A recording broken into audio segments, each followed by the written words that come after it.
From the TV30 studio, here's Jim Schneider.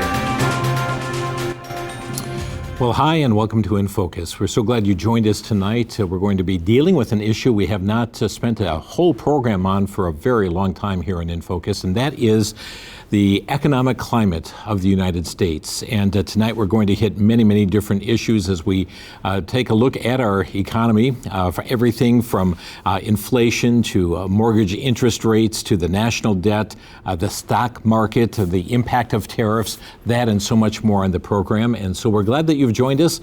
Lord willing, we'll have an opportunity for you later in the program to call in, ask your questions, make your comments as well. So stay with us through the broadcast. Tonight it's our privilege to have with us tonight Darren Brady Nelson. He is an economist who is expert in competition, fiscal, monetary, and regulatory policies. He is an inventor of applying CPI minus X to cutting and controlling state and federal government funding.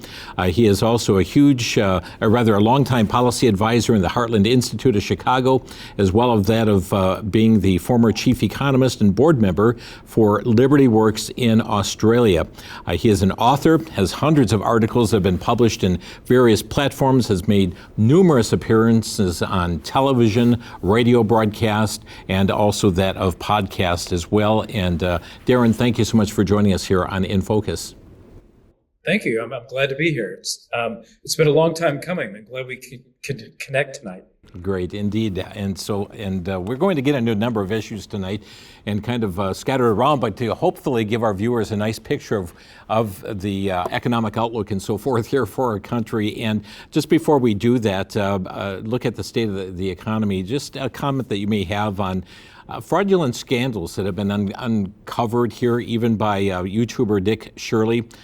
He blew the lid off some apparent scandals going on in Minneapolis, the daycare, monies that are leaving our country, the taxpayers being defrauded of money. We're told that this is just the tip of the iceberg. And I know as you look at the economy as a whole, how big a part does fraud like this play into where things are? Or do we have a seriousness about addressing things like this, or we say, oh, it's just $1 billion here or $1 billion there, and just let it be swept under the rug? Well, look, a bit of both. I mean, ultimately what's driving kind of, large government spending, particularly at the federal level, fraud doesn't look quite as big.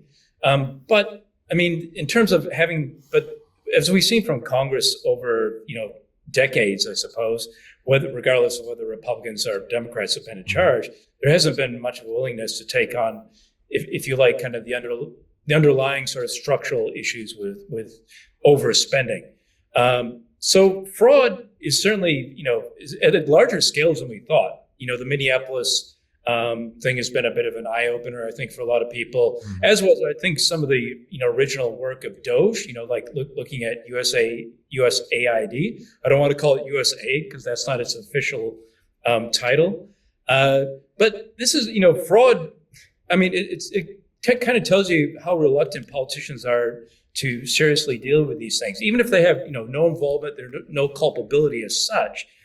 Even fraud, you'd think fraud would be like the lowest of hanging fruit to take on, but as we see, there's a lot of resistance to doing anything about this. Yeah, indeed.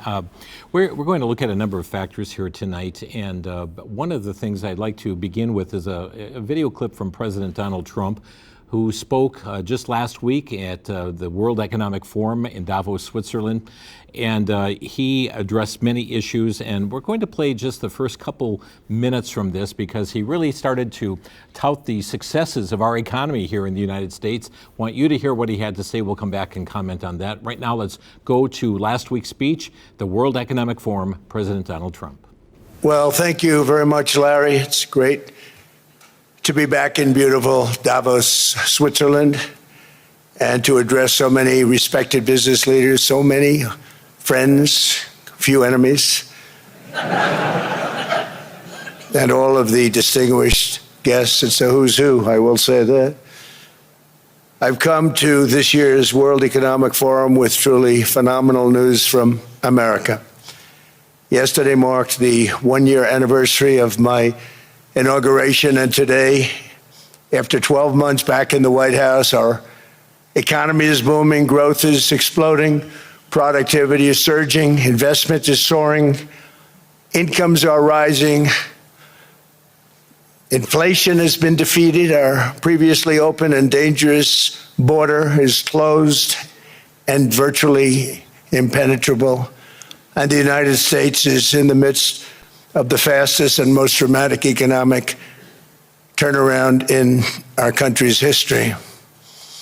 Under the Biden administration, America was plagued by the nightmare of stagflation, meaning low growth and high inflation, a recipe for misery, failure, and decline. But now, after just 1 year of my policies, we are witnessing the exact opposite: virtually no inflation and extraordinarily high economic growth. Growth like I believe you'll see very shortly our country has never seen before, perhaps no country has ever seen before. Over the past 3 months, core inflation has been just 1.6%. Meanwhile, fourth quarter growth is projected to be 5.4%, far greater than anybody other than myself and a few others had predicted. Since the election, the stock market has set 52 all-time high records. So that's in 1 year, 52 records, adding $9 trillion in value to retirement accounts, 401ks, and people's savings. People are doing very well. They're very happy with me. So let me ask you about some of those descriptive terms he used, Darren. He talked about economy booming, growth exploding, productivity surging, investments soaring, income rising, inflation has been defeated, and talked about being the fastest, most dramatic turnaround in our nation's history, perhaps even that of the world. Your response, are those overglowing terms, or do you concur with what he's saying there? Well, the president certainly is good at, selling things, and he certainly uses, some interesting language at times. But largely, that's correct. What he's saying is largely correct. Mm-hmm. I wouldn't go so far to say inflation is defeated, but it is way down.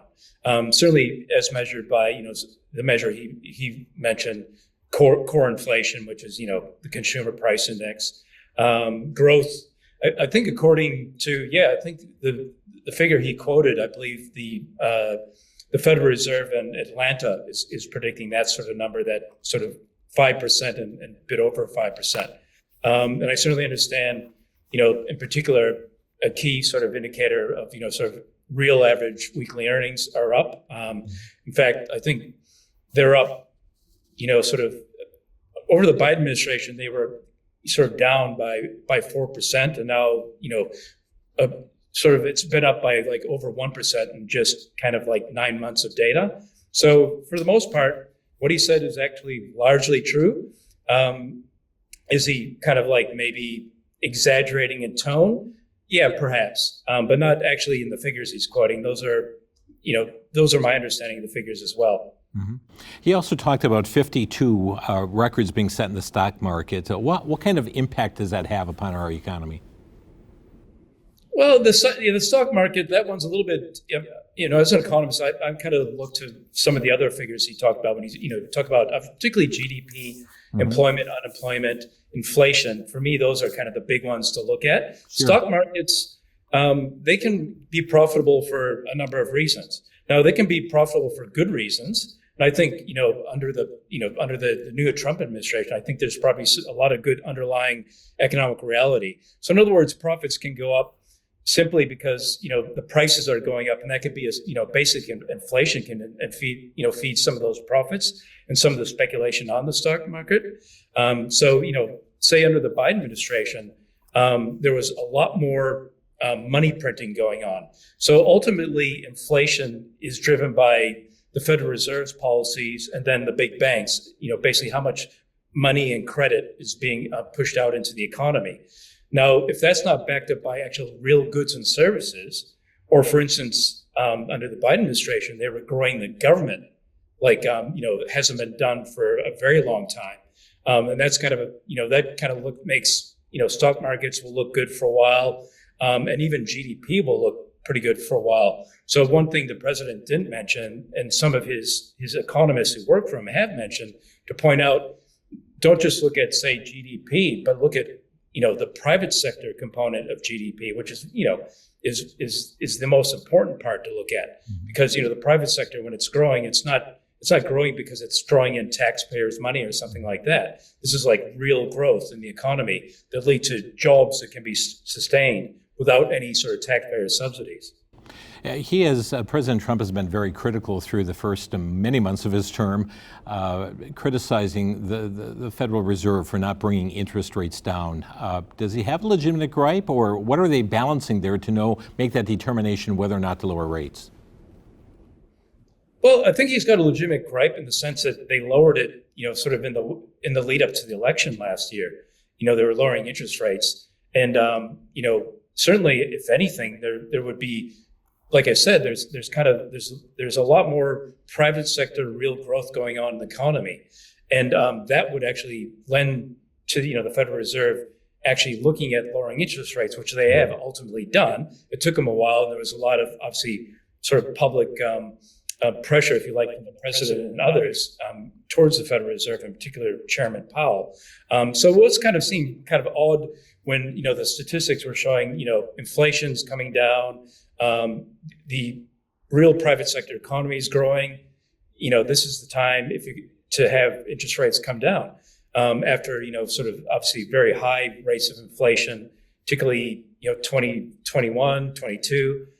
When there were certainly more legitimate reasons to have higher interest rates to damper down what was happening in the economy at the time. So the circumstances changed, and it also made it more curious when they were lowering interest rates at the end of the Biden term, which was really whether they did it on purpose to try to aid one party over another in winning an election.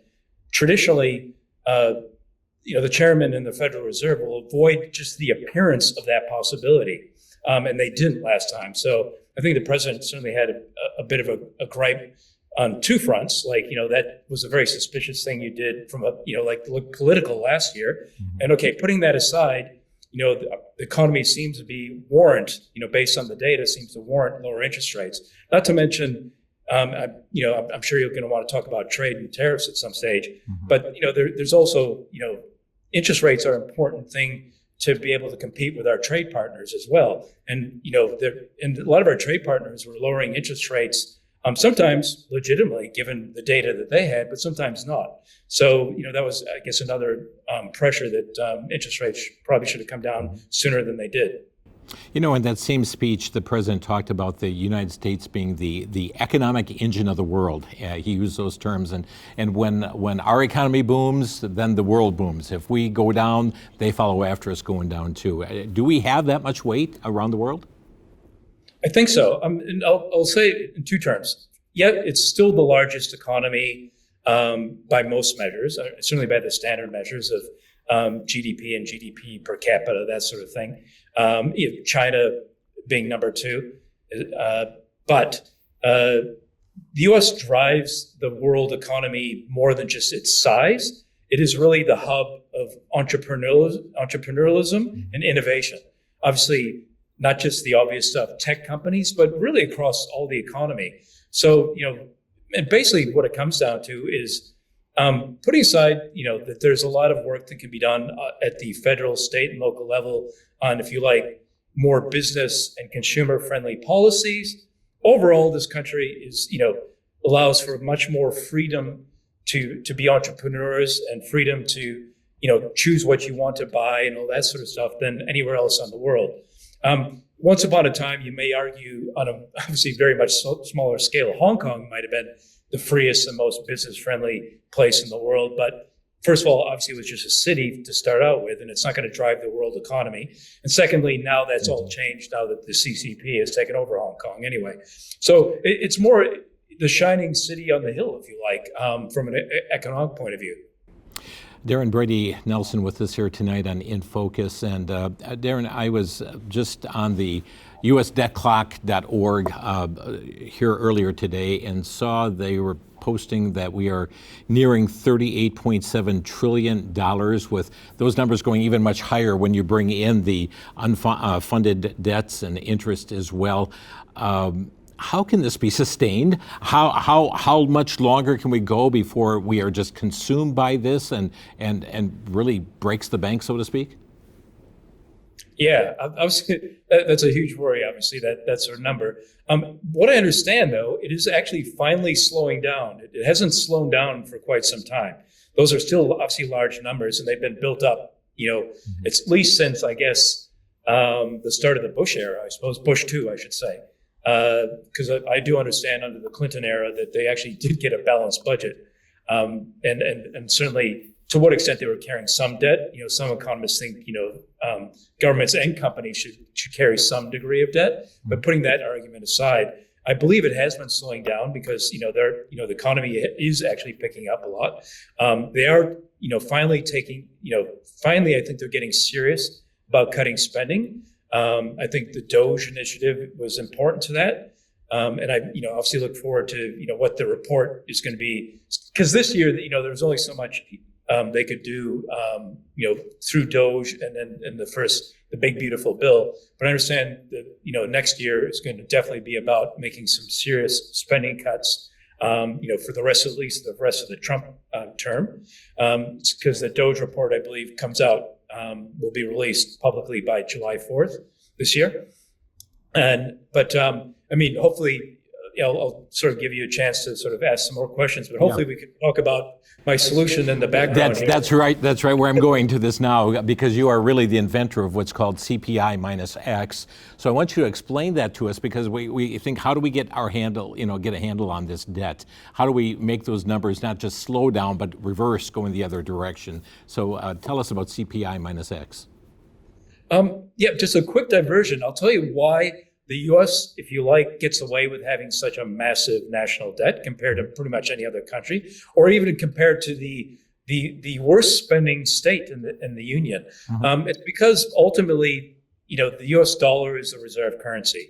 So, the Federal Reserve and the big banks can print a lot more money, and the U.S. dollar is being used around the world. So you're basically spreading the pain of inflation around the world. Mm-hmm. So that includes the ability to carry such a large debt. So, maybe we can come back to that one. Yeah, but there are those who want to, get rid of the dollar, use something else for a currency, trying to, in essence, de-dollarize the economy of the world in that regard.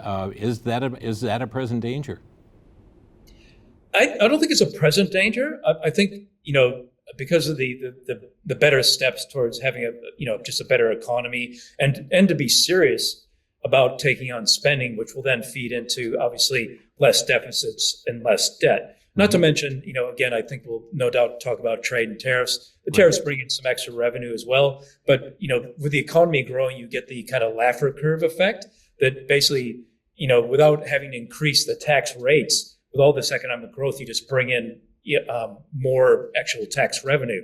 So, the deficits will be going down, the debt will be going down, but ultimately, as we'll start to talk about soon, we have to take on spending itself. Yeah.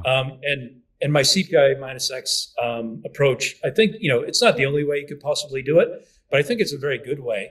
And I invented it in 2022 when I was doing some work on in the lead up to the elections in Maine, the state of Maine.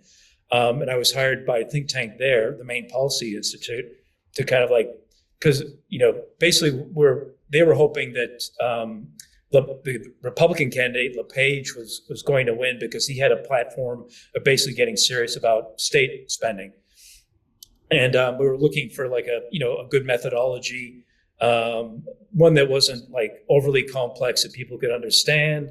And was fairly objective, wasn't just just left up to subjective judgment. So that's where I came up with the CPI minus X approach. And then, after that, for the Heartland Institute, I applied that same methodology to the federal government. And the interesting headline figures, and I'm happy to explain kind of a little bit what that is and how it works. But for the federal sort of situation, what it did in my model and then the paper that I wrote, that sort of like writes about the model and what I did and explains the methodology. But the headline figure is over 12 years' time, that you could basically slash the entire federal government spending in half, and that would bring it back to 2008 levels before, the global financial meltdown happened. And then, that's when spending really started to take off. Then obviously COVID was even more so on top of that. So that would allow you, if you wanted to basically reduce the national debt down to zero, putting aside the fact that some think you should have some debt.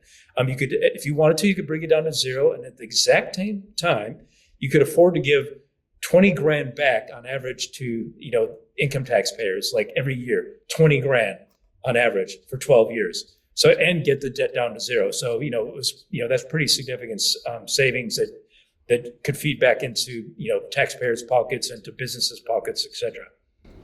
Let's talk about this matter because we've mentioned tariffs a couple of times. That really enters into all our discussion here tonight too, as to the effectiveness. And we were told that tariffs are going to lead toward massive inflation here across our land. But we see that the inflation numbers, I believe, in December were at 2.7%, which was pretty consistent with where we were in November.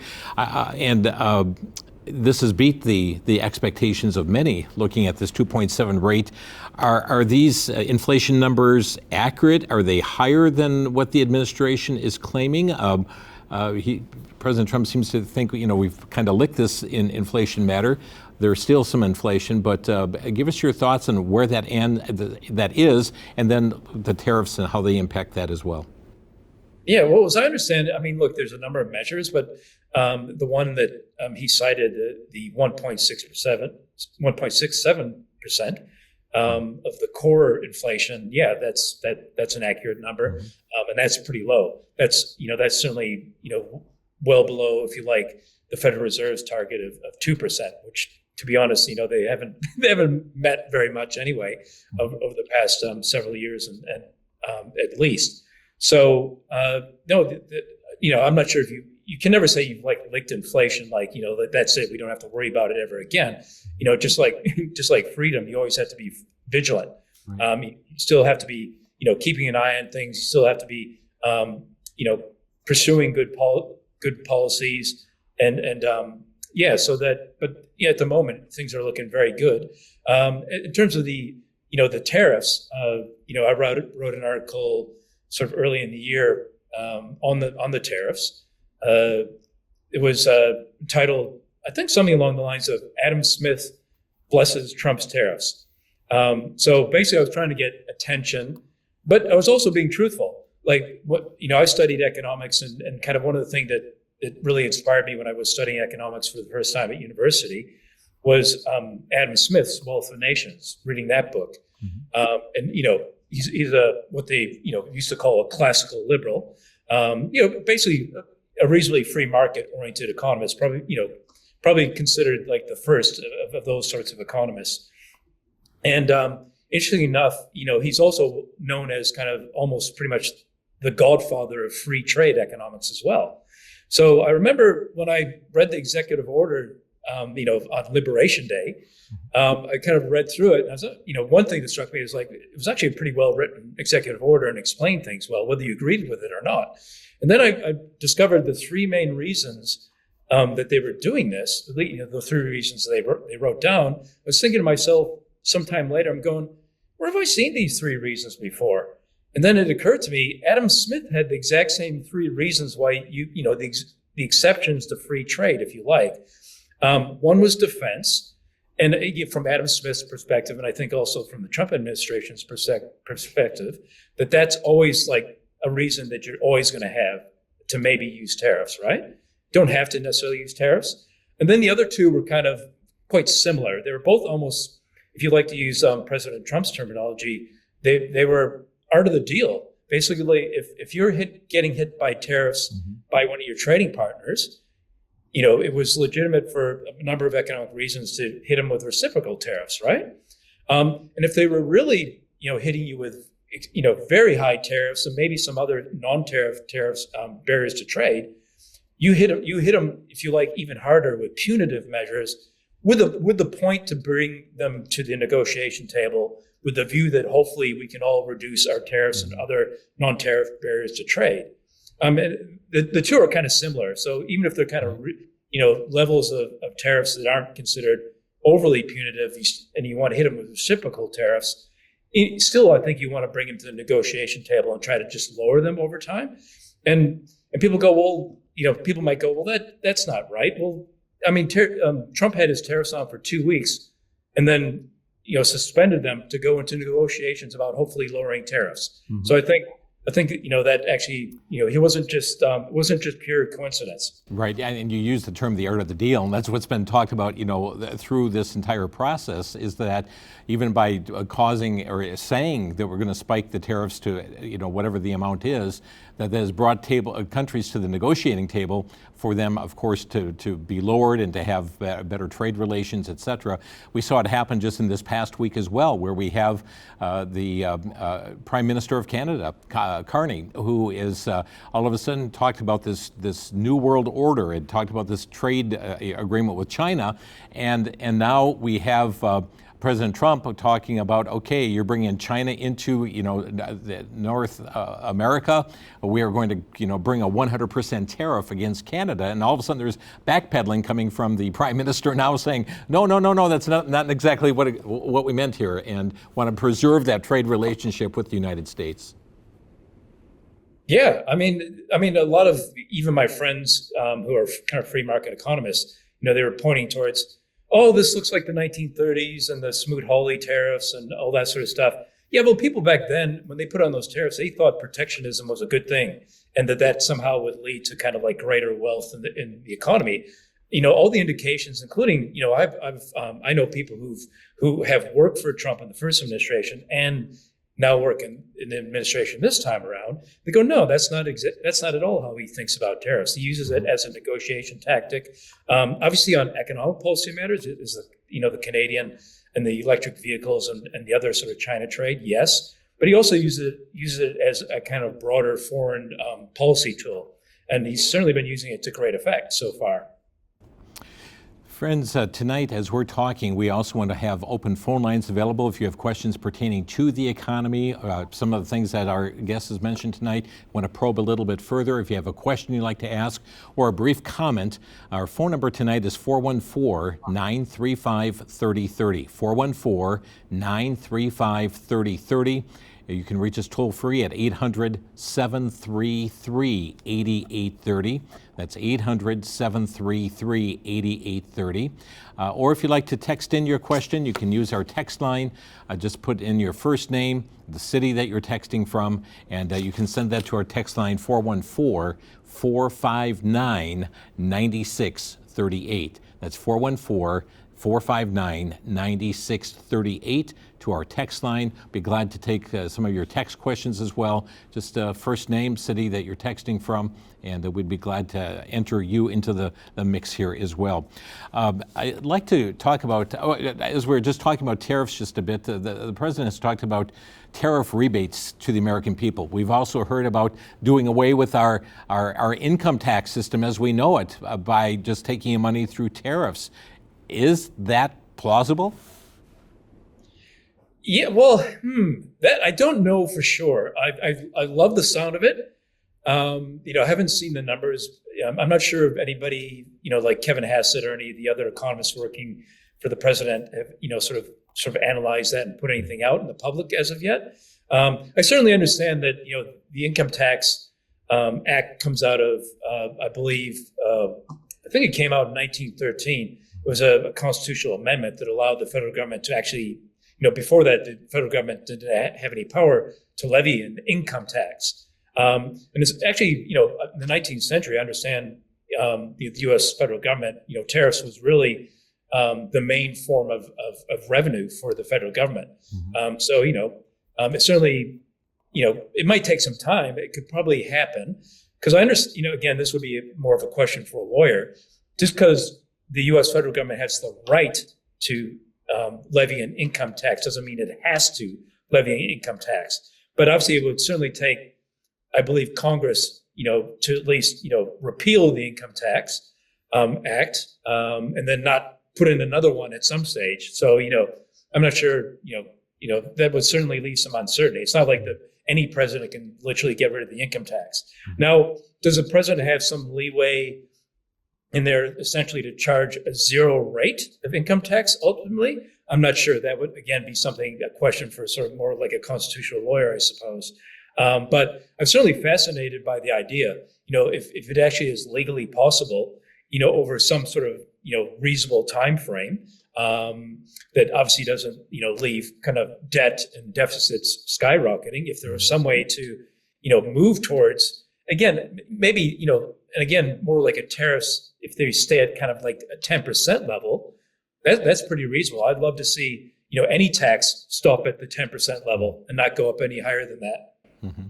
Yeah, and when we take a look at this too, we've been told about tariff rebates or DOGE rebates. Do you anticipate we'll see anything in 2026? Will that happen in 2026? Look, I don't know. I would like to see it. I've seen, it's good actually political theater for any politician, to be honest. I know, you mentioned that, obviously at the beginning, I've sort of associated with the Heartland Institute, and I used to be the chief economist for Liberty Works in Australia.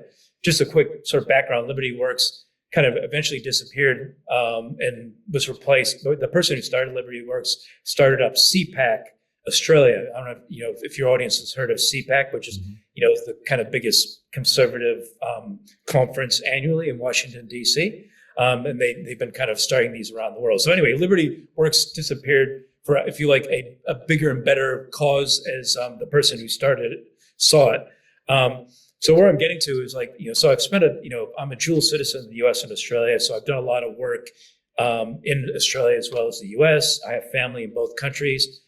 And where I'm trying to get to eventually is there's been Australian prime ministers who've done this, where, the budget's kind of gone in a good direction, sometimes because of their good policies, sometimes just luck. But anyway, they would sometimes send tax checks out to taxpayers. And, it's a very, it certainly is a politically popular thing to do. I'm saying any way you can give the money back to taxpayers is good. If you want to do it through, sort of checks with President Trump's face on it, so be it. Yeah. Okay. Let's talk about housing just a little bit. Redfin is predicting a great housing reset in 2026. Not just a recession, but a price correction. Any thoughts on that? Look, I'm certainly no great housing expert as such. I think if you mean like a reset with actually lower prices, is that what they were getting I believe at? so, because we've seen the price of homes just going through the roof, and saying this is escalating too much, too fast, and that there seems they're talking about having what they call a great housing reset to kind of get those prices stabilized once again, that may be more equitable, more realistic. Yeah, look, I hope so. I'm not sure if it'll be, as great of a reset. I think there's definitely the pressures are downwards on housing prices. I think, whatever the federal government obviously doesn't have complete control over what happens in housing markets. That's where state and local government also come in, and have a big say, particularly local government. So, it kind of in a more conceptual sense, and this is the case because I wrote something on the Australian housing crisis, but it kind of largely applies. It applies here too. And I was kind of just trying to give kind of a big picture view of what's going on. So, housing prices have been being driven up here, particularly over the past several years, past 5 years, and also in Australia, by, if you like, on the demand side, you have a lot of just mass immigration. In Australia, it tends to be legal for the most part. In the U.S., there was a lot of mass illegal immigration. So you basically have a lot of people coming in, right? Whether you think that's good or bad, right? A lot of people coming in, demanding, there's a lot bigger demand for the housing stock that exists. Then throw in, I mentioned the money printing stuff. Every country does it. The U.S. does it. Australia does it. Australia gets away with it a lot less because they are not the world's reserve currency. So on the demand side, you have more dollars in more people's hands bidding up prices for an existing housing stock. Then on the supply side, you have essentially, and this is again the thing that's been happening at local, state, and federal government here and in Australia, is basically all the sort of like environmental regulations. They've just restricted where houses can be built, the freedom to build, any type of house anywhere you want to build it, or apartments or whatever, and they just restricted this. So you've restricted the supply of housing, and at the same time, the demand, number of people and dollars have gone up. And that's why, housing prices have taken off, both here and Australia and a lot of other countries as well. So the federal government doesn't have control over all that. It certainly has been cutting a lot of, the environmental regulations and if you like green tape, which is obviously, the kind of environmental side of red tape. The federal government's been doing a lot of green tape cutting, but they don't control all the green tape in this country. Like I said, it's also state and local government. But so I think you'll definitely be seeing, I'm not sure it'll be quite a reset, but it'll certainly be, some significant, price decreases. And some jurisdictions you will see a reset in too. If you have like a Florida who's kind of working in concert with the sort of policies that the federal government are doing. Yeah, and we're seeing, you mentioned Florida, a lot of moving trucks going out of New York that direction. Friends, we're going to pick up some your comments here, your calls. Our number 414-935-3030 or 800-733-8830. You may text in your question or brief comment at 414-459-9638. We're going to go to Chris calling in from New Berlin, Wisconsin. Hi, Chris, you're on the air. Hello, sir. Thank you for taking my question. Mm-hmm. My question is this, with the United States being rich in natural resources like gold, silver, platinum, palladium, rhodium, and so forth, mm-hmm. why not mine these objects, put them on the open market, and sell them to pay off our national debt? Right now, gold is around $5,000 an ounce. Mm-hmm. And I'll wait to hear his response. Great. Thank you very much for your call here. What about this aspect of precious metal? I mean, we're seeing gold skyrocket. We're seeing levels perhaps never seen before. Silver is also up right now. What do you think of the callers Chris mentioned about let's mining these, putting them out on the open market? Well, look, I'm a free market-oriented economist, and that's private property. Essentially, I don't think I would really want the government sort of trying to buy into private mines. For the most part, government does not do business well, and gold and silver and all those precious metals are businesses, and I think they're better run by private mining companies. Mm-hmm. But what I would say is, I would love to see, and President Trump himself over the years has said some favorable things about gold standards and gold more broadly. What I'd really like to see is, over a sensible time period, moving towards a gold standard for the U.S. dollar. And currently that would entail, to some extent, selling the government's gold. So we can get to Chris's question in a sort of different way. Is that gold perhaps could certainly be used to pay off the national debt or huge chunks of it. The problem, obviously, one problem is, remember at the sort of early in the president's term, this time around, he was talking about, auditing Fort Knox. Right. I'd love to see that happen because it is mysterious. No one, someone I guess knows how much gold is in Fort Knox and in some of the other sort of other forts that, ultimately the federal government controls. They do have a lot of gold. So I would certainly love to see more of the, with a sensible plan to moving towards a gold standard that the federal government sells its gold and uses perhaps, a lot of that or all of it for the national debt. Yeah, but isn't that what backs up our paper currency, or supposed to anyways? I wish it did. That's what a gold standard is. Right, so basically the remnants of the gold standard ended in 1971 under Richard Nixon. So basically, since then, there was kind of a 2-year transition period to 73. But, so certainly from 73 on, I think, that transition period to 73 also included legalizing gold. Actually, gold wasn't legal at certain quantities. You couldn't actually own it for, I think FDR kind of did that process of making, gold ownership largely illegal. So they went off the gold standard, and basically, the dollar has been backed by nothing, by just the faith we have in the federal government. That's it. So we have a text from Sandy in Milwaukee. It says, it seems like you might be more familiar with state economics, so I was wondering what is your best suggestion to my state representative and state senator about decreasing spending? In Wisconsin, we're going to have a $2.3 billion surplus, but I never hear any suggestions to decrease spending, only what they plan to do with that extra money. How do you respond?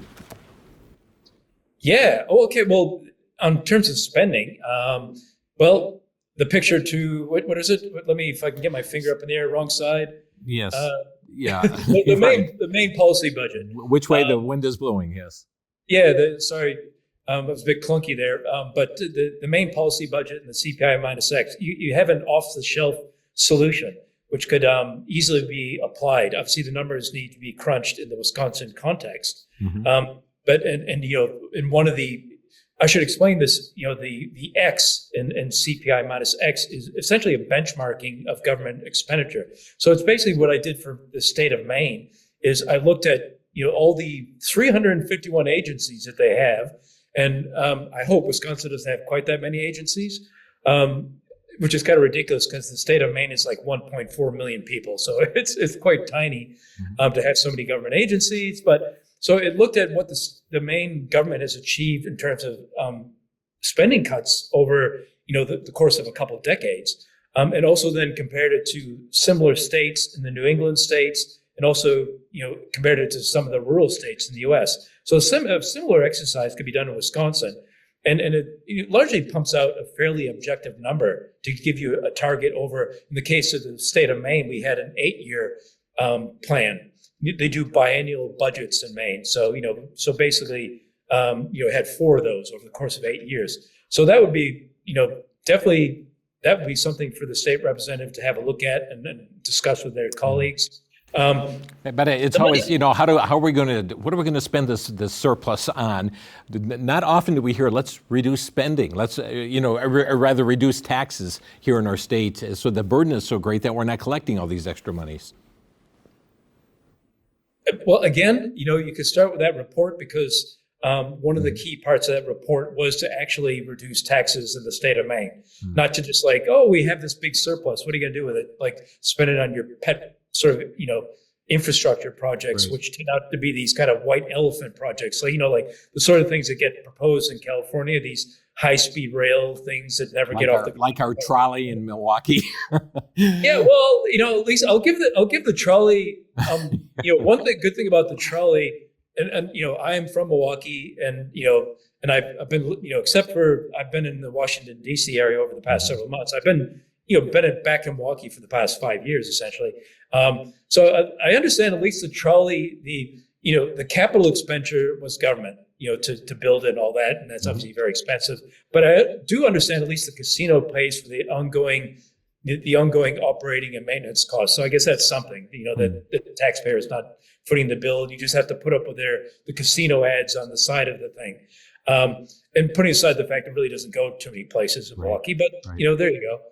But yeah, the politicians love these kind of sort of white elephant infrastructure projects, or even there was a treasurer in Australia who actually was a really great treasurer. So in Australia, the treasurer is almost kind of like the vice president to the prime minister, except that person really has some real power, unlike the actual vice president, who doesn't really have any power unless the president dies.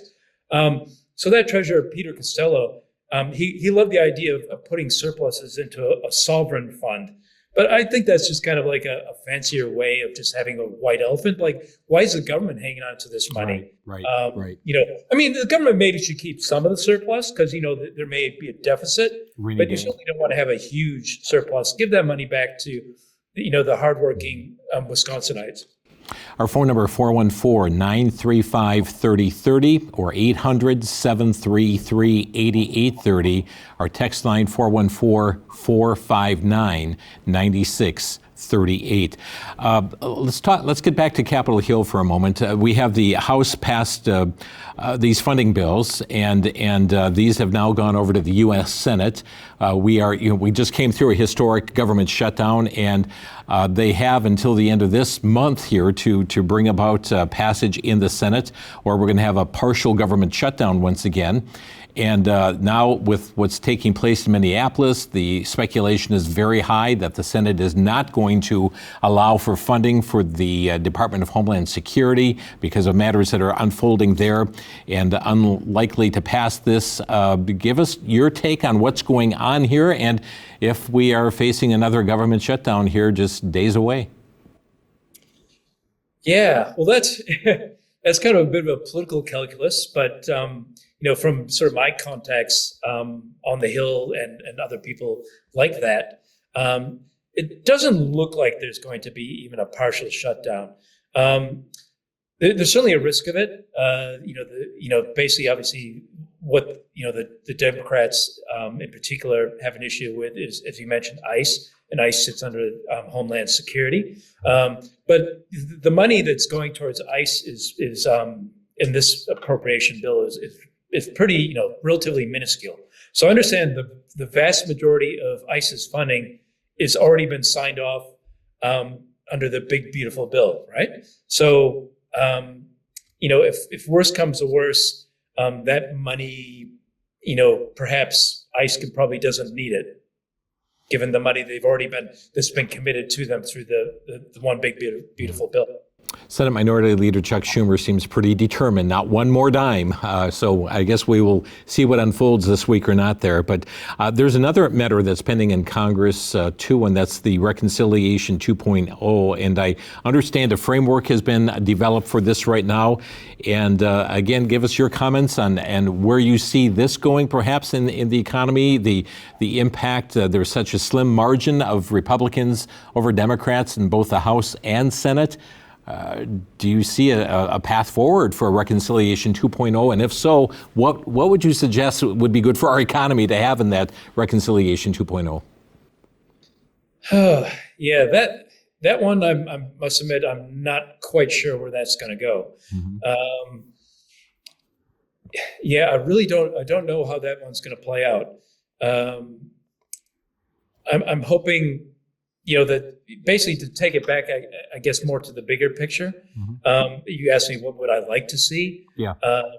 First of all, I'd like to see, that's fine if we can get something going, any sort of short-term budget measures that need to be passed early in this year to get us through to, the second half of this year would be great. And, probably Republicans should be probably a little bit more willing to compromise within reason on that. Because the big fight's going to be once we get that DOGE report, and as I understand, this is where we're going to get not only just kind of large spending reductions that have been sort of like documented that need to be done, but I think that's also the time where we need to think about the sort of things like a CPI minus X, to put in something structural, something that's also less open to the almost annual political theater that we now get in Congress, shutdowns and threats of shutdowns, something that becomes,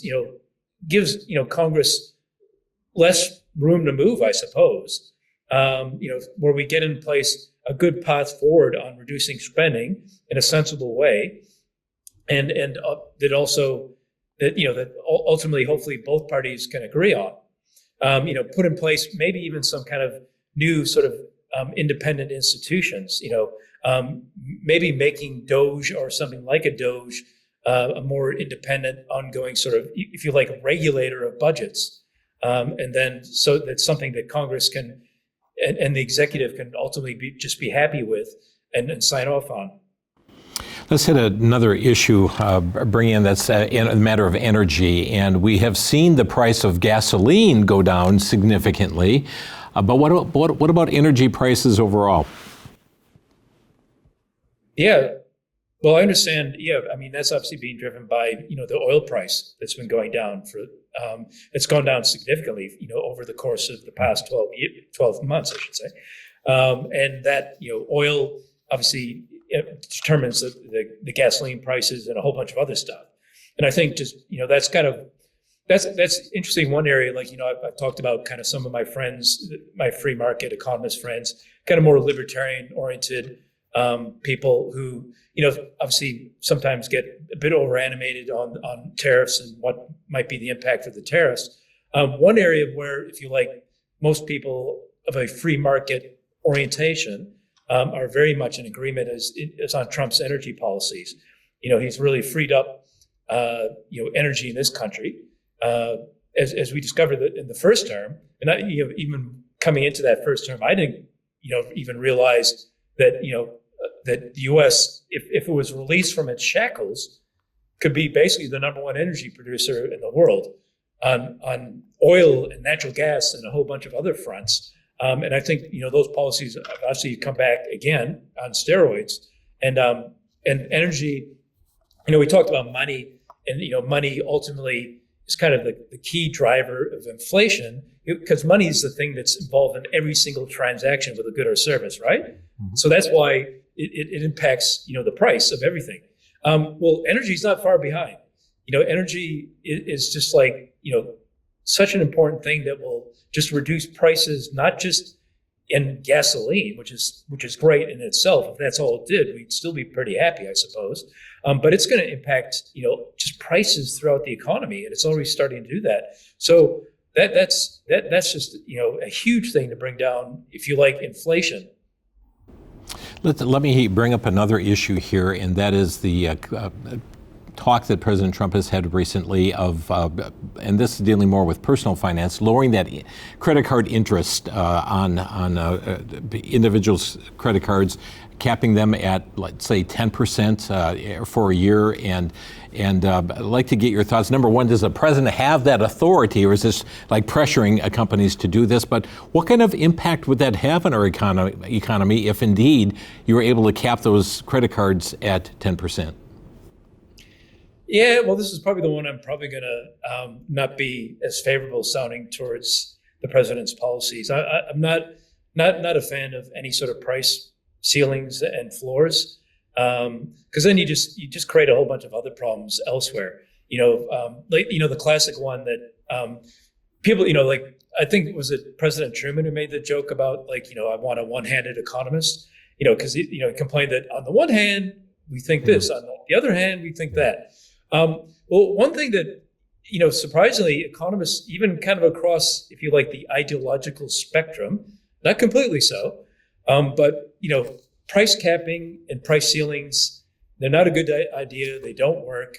They complain, they basically lead to shortages or gluts, depending on what you're doing. And the classic one is, minimum wages. You can't just like make people wealthier by raising a minimum wage. All you do is, you basically give a higher wage to a small group of people, and you give a bunch of unemployment to a whole bunch of other people. Mm-hmm. So, capping, sort of credit cards, it's not going to work. It's going to cause problems elsewhere.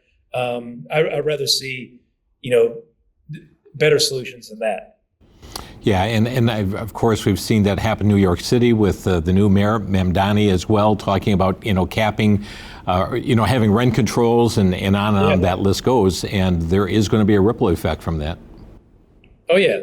I think there's a book, it's something along the lines of 10 centuries, something like, 10 centuries of price controls, and just what a miserable failure it's been across the world every time it's been tried.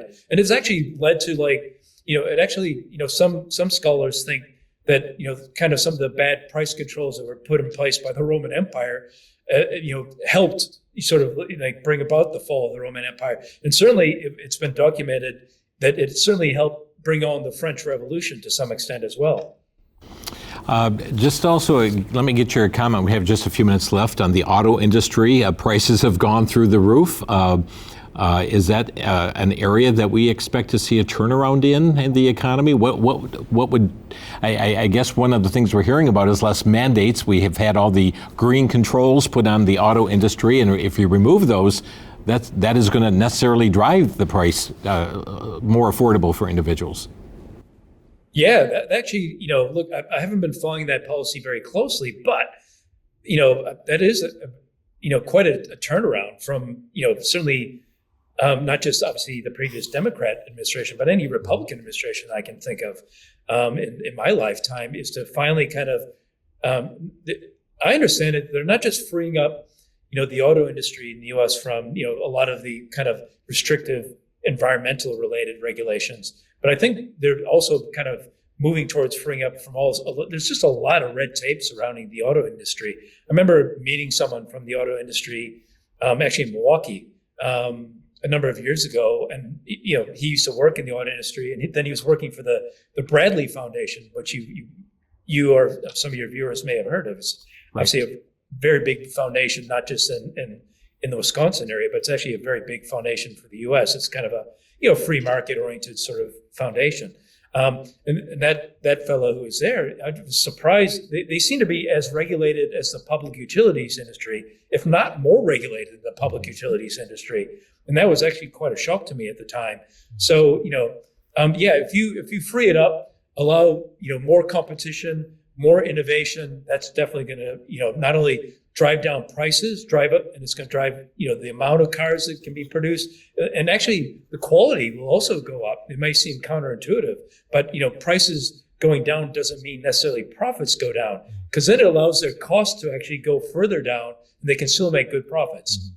Say, we're down to just about 90 seconds. I just have a final question for you. Are you optimistic or are you pessimistic as it relates to our nation's financial situation, our economic future here? I am very optimistic. I think this is by far at least the best economy is coming since the Clinton era, and perhaps even further back, the Reagan economy. I think actually it'll probably be better than both, actually. Mm-hmm. Very good. And for those who want to learn more, you've information available at the Heartland Institute? Yeah, I can be found at heartland.org. Just punch in my name, Darren Nelson, or Darren Brady Nelson. I might even be the only Darren, so just try that. The only Darren Brady Nelson, okay. So heartland.org is the website. And Darren, we want to thank you for coming on the program here tonight and just talking about a lot of things, kind of a mixture of lots of different things, from mortgages to what Congress is doing to interest rates and so forth. But thank you for sharing your thoughts and expertise with us tonight. Thank you, and I hope it wasn't too much of a problem I didn't have a tie on tonight. No, you're doing just fine, and good to have you with us. And friends, we thank you for watching us here on TV30's inFocus program, dealing with different topics and issues that are confronting us here across this nation. Tonight, our focus in on the health or the economic climate here of the United States. Lord willing, we'll be back next week here on the program, and looking forward to having the team from Wisconsin Family Council and Wisconsin Family Action. Thank you so much for joining us. Have a very pleasant good evening.